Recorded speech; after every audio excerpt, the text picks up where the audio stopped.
میری بیٹی ہے ایک ماشاءاللہ، 4 بیٹیاں، ان میں ایک بیٹی ہے اس کا نام فدق بطول ہے، کیونکہ وہ انہی دنوں میں ہوئی تھی، بی کے دنوں میں، تو اس کا نام فدق بطول رکھا، اور نام بھی ایک عراق کے مجتہد نے رکھا تھا۔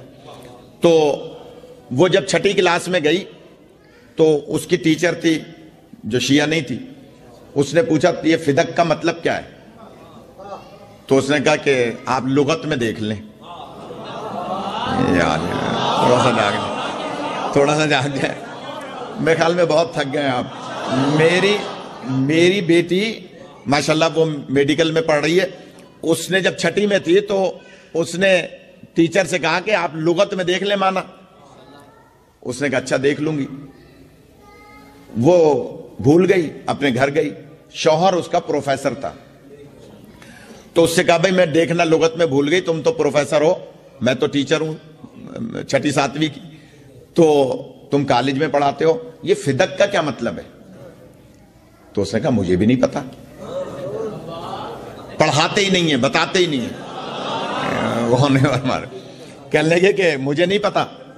تو اس نے کہا بھائی کل جمعہ ہے، اگلا دن جمعہ تھا، تو جمعہ پڑھنے جاؤں گا مولانا صاحب کے پیچھے، ان سے پوچھ لوں گا۔ انہوں نے کہا ٹھیک ہے۔ صبح جمعہ ہوا، وہ جمعہ پڑھنے گیا اپنی مسجد میں، دیوبندیوں کی مسجد تھی، وہاں جب نماز پڑھنے گیا تو نماز ختم ہوئی، پیش نماز سے لوگ کھڑے تھے جیسے ہاتھ ملانے کے لیے کھڑے ہو جاتے ہیں نماز کے بعد، تو اس نے آگے بڑھ کے، پروفیسر تھا، پڑھا لکھا تھا، اس نے آگے بڑھ کے کہا کہ قاضی صاحب یہ فدق کا کیا مطلب ہے؟ اس نے فوراً اس کو برا بھلا کہا، پروفیسر کو، غور کیجئے گا، پروفیسر کو برا بھلا کہا، اور کہنے لگا کہ تم شیعوں کے ساتھ بیٹھنے لگے ہو، تمیز نہیں ہے، شیعوں کے ساتھ بیٹھتے ہو، دین خراب کرو گے۔ اس کو برا بھلا کہا۔ اب پروفیسر حساس ہوتا ہے، علم سے تعلق رکھنے والا بندہ حساس ہوتا ہے، اس کو انسلٹ فیل ہوئی کہ اس نے 10 آدمیوں کے سامنے مجھے ذلیل کیا، میں نے تو ایک لفظ کی معنی پوچھی تھی۔ علماء کا کام ہے اگر نہیں پتا ہے تو کہہ دیں بھائی مجھے نہیں پتا، کل بتا دوں گا، پرسوں بتا دوں گا، یا بیٹی سے پوچھ کے بتا دوں گا۔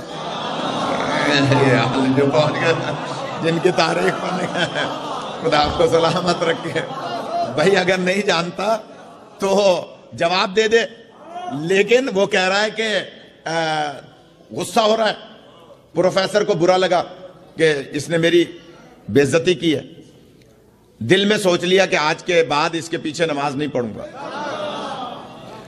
میں جملہ کہوں، اگر پہلے ہی سوچ لیتے نا کہ یہ جن کا پیروکار ہے ان کے پیچھے نماز جائز نہیں ہے،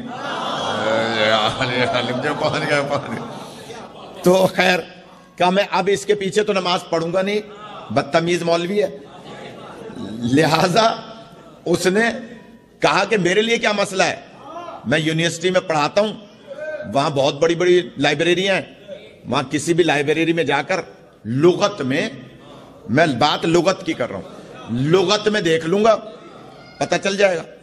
یہ آیا یونیورسٹی کی لائبریری میں، کراچی یونیورسٹی کی بڑی لائبریری ہے، کتابیں نکالی لغت کی، تو اس نے فا نکالا، فدق سے فا نکالا، فہرست میں ہوتے ہوتے ہوتے فدق مل گیا۔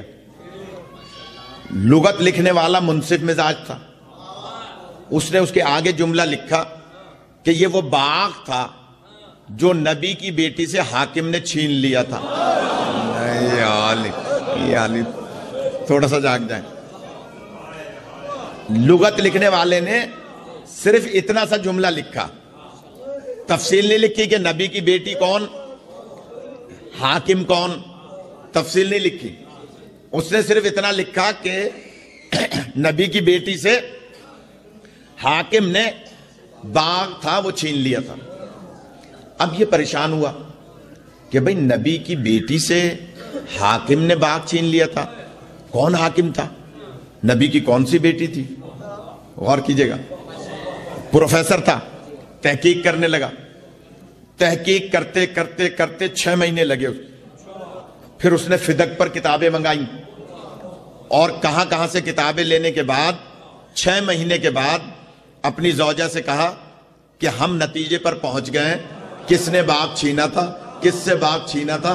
اب ہمیں اس کے بغیر چارہ نہیں ہے کہ ہم علی ولی اللہ پڑھ لیں. یا علی خدا آپ کا سلامت رکھے.